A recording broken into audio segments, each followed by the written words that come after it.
สบายดีเด้อพ่อแม่พี่น้องพบข่อยแล้วเส้นเก่าเส้นเคยกับสองสาวสารวัตรเนาะมื้อนี้สาวสารวัตรสิมาเห็ดแจ่วฮ้อนเนาะลองเห็ดครั้งแรกเด้ออันนี้ขั่วข่าตะไคร้ใบมะกรูดแล้วก็หอมแดงกระเทียมขั่วมันหอม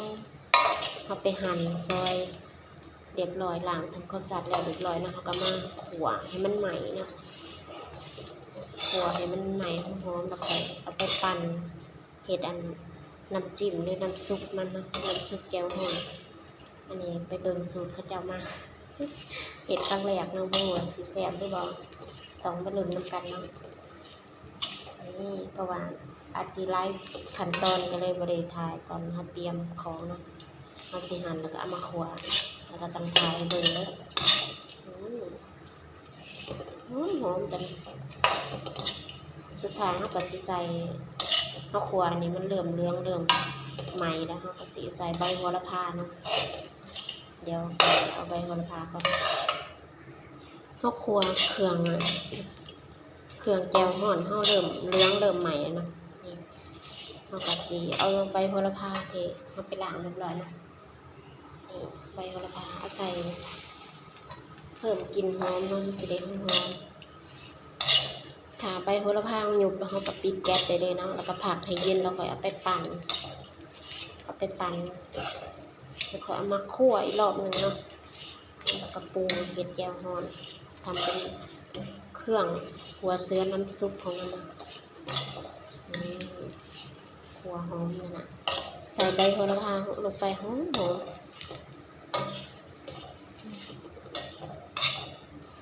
เราใบโหระพามันหยุบแล้วค่อยปิดแก๊สนะนี่สลดแล้วปิดแก๊สได้เลยนะนี่มันก็สิประมาณนี้เดี๋ยวพักไว้ให้เย็นแล้วค่อยเอาไปปั่นเฮาสิมาปั่นเนาะเพราะว่าอัน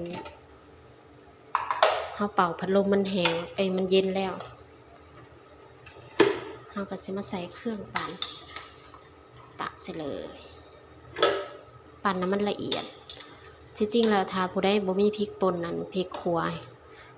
วนำกันกับอันนี้แล้วก็มาปั่นได้แต่ค่อยมีพริกป่นแล้วเขาก็เลยบ่ได้ขั่วนำนะเป็นพริกแห้งนะเฮาก็เลยแบบเอาแต่ชำนี้ก่อนแล้วก็เติมน้ำเนาะใส่เพราะว่าถ้าเฮาบ่เติมน้ำมันสิบ่ละเอียด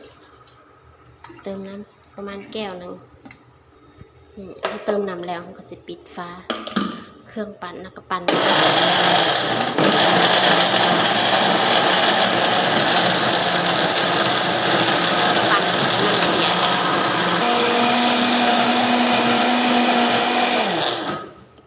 ละเอียดแล้วปั่นละเอียดเนี่ยเขาก็สิไปขัวเนาะมาบัดนี้เขาสิมาขัวน้ำจิ้มของเขาเนาะน้ำจิ้มหรือว่าน้ำซุปน้ำจิ้มอันนี้น้ำมะขามเปียกเนาะเขาคั่นน้ำมาเรียบร้อยเทลงไปเลยแล้วแต่ความหมักด้วยความเปรี้ยวความนี่แล้วก็น้ำตาลปี๊บนะส่วนตอนนั้นสิขัวน้ำซุปของอันแจ่วฮ้อนนะคะต้องปรุงในนี่แหละสำคัญเลยปรุงรสชาติที่เขาหมักแบบได้เขาปรุงตามใจเลยนี่ใส่น้ำตาลปี๊บลงไปแล้วเขาก็สิมาปรุงเนาะอันนี้รสดีเนาะใส่ลงไป1 ช้อนกาแฟนะตามด้วยผงชูรส1 ช้อน2 ช้อนนะคะแล้วก็อันนี้ซอสถั่วเหลืองนะใส่ลงไป1 ช้อนตามด้วยน้ำมันหอยครึ่งทัพพี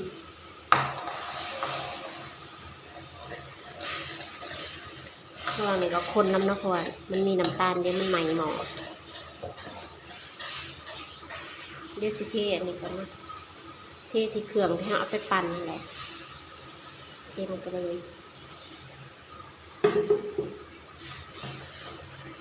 แล้วคลุกมันเข้ากัน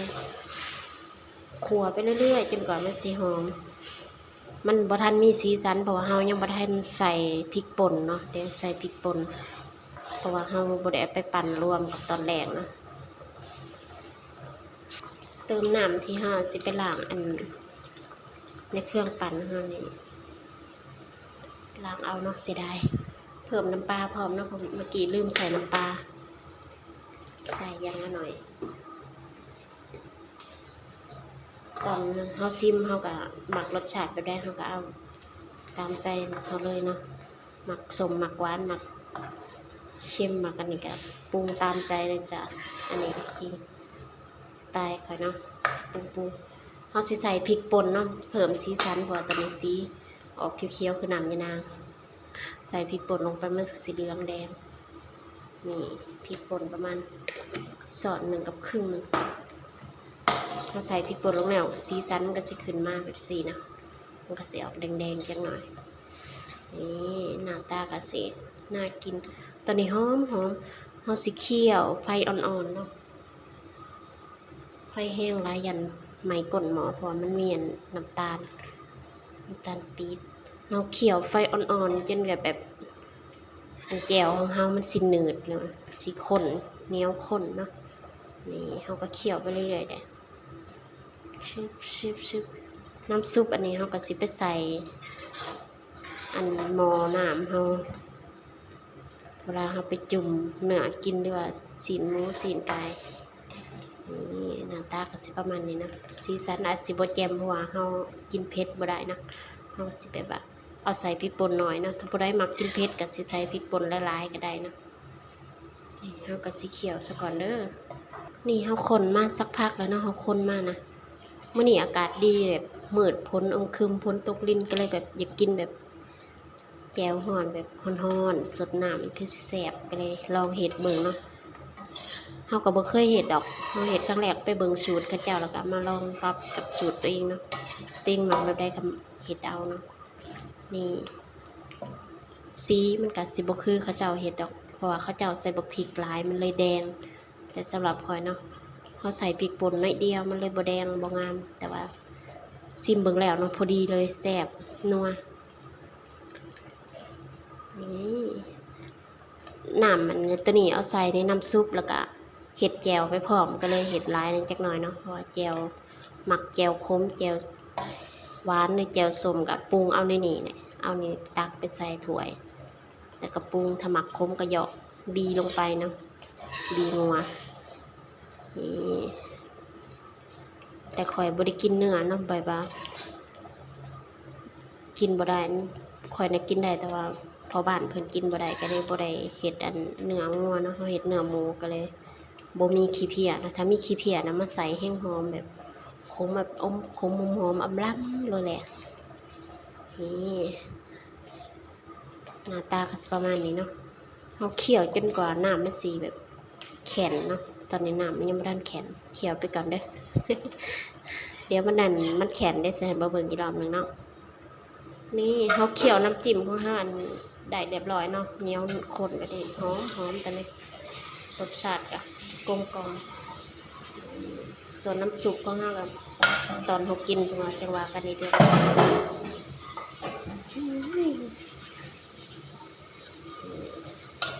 เดี๋ยวเฮาสิไปเตรียมล้างผักล้างเฮ็ดส่วนหมูเฮาก็หมักเรียบร้อยเนาะเดี๋ยวมาเบิ่งตอนกินกันแล้วกันนี่เฮาล้างผักเตรียมเป็นชิ้นจุ่มกันเฮาเนาะแล้วแต่มักเด้อผักอิหยังก็ได้นะสิเป็นเฮ็ดเค็มแล้วก็อันนี้ใบโหระพาหอมต้นหอมผักชีนะข่อยก็สิมีในตู้เย็นมีแต่สำนี้ก็ได้เอาแต่สำนี้นะแล้วมีแครอทด้วยมีกุ้งแล้วก็ตอกไข่ใส่หมูสไลด์นะแล้วมีเต้าหู้ด้วยมีอันเส้นก๋วยเตี๋ยวที่เฮาเฮ็ดเมื่อวานนี้กินบ่เบิดนะเส้นก๋วยเตี๋ยวผัดอันส่วนอันนี้แจ่วที่เฮาอันผสมมาเนาะอันนี้ใส่บีงัวเรียบร้อยแล้วก็เพิ่มพริกป่นแล้วก็เพิ่มข้าวคั่วแจ่วที่เฮาตักสิไปเฮ็ดน้ำซุปนั่นแหละก็ใส่ต้นหอมผักชีเรียบร้อยนี่หน้าตาก็สิประมาณนี้นะ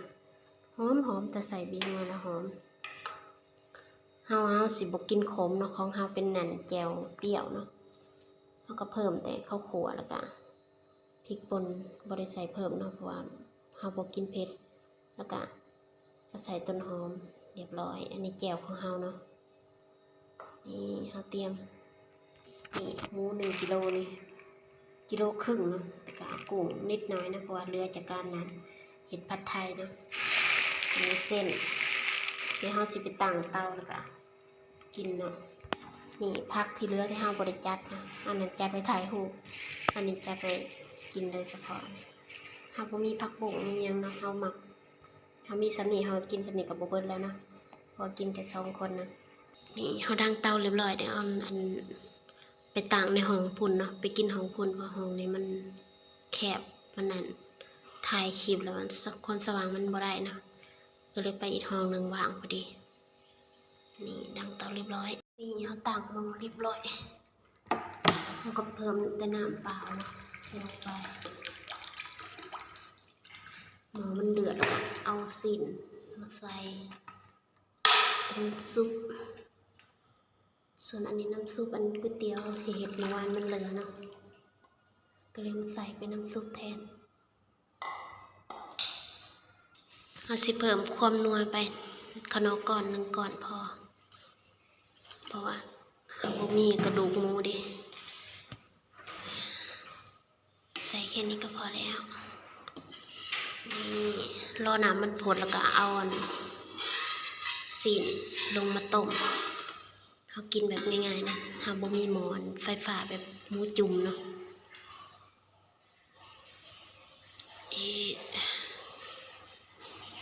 หน้าตาเป็นตาแซ่บไปเด้อนี่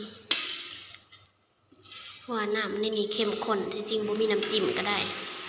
แล้วแต่มักนะผู้ใดมักแบบเพิ่มเติมน้ำจิ้มก็ใส่ได้อันนี้รอมันผดก่อนเดี๋ยวเราเบิ่งอีกรอบนึงเนาะ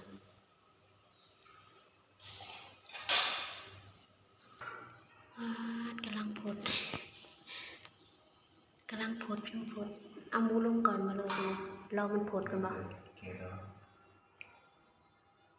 ตักน้ำซุปมันใส่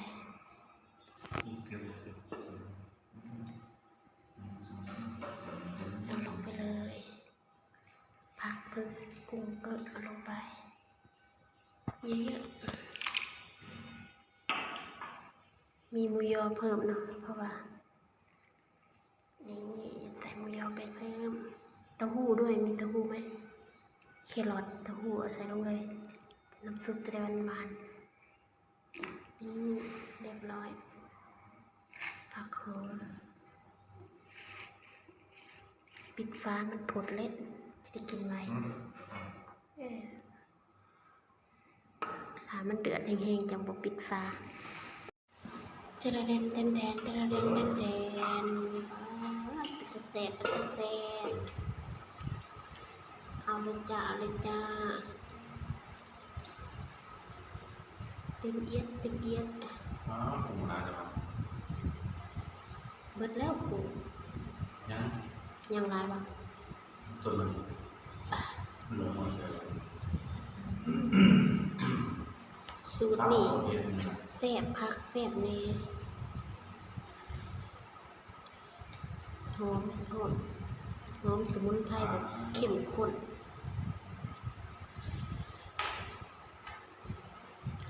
ใบโหระพาจุดเอาไหมบ่เอาละอิ่มละ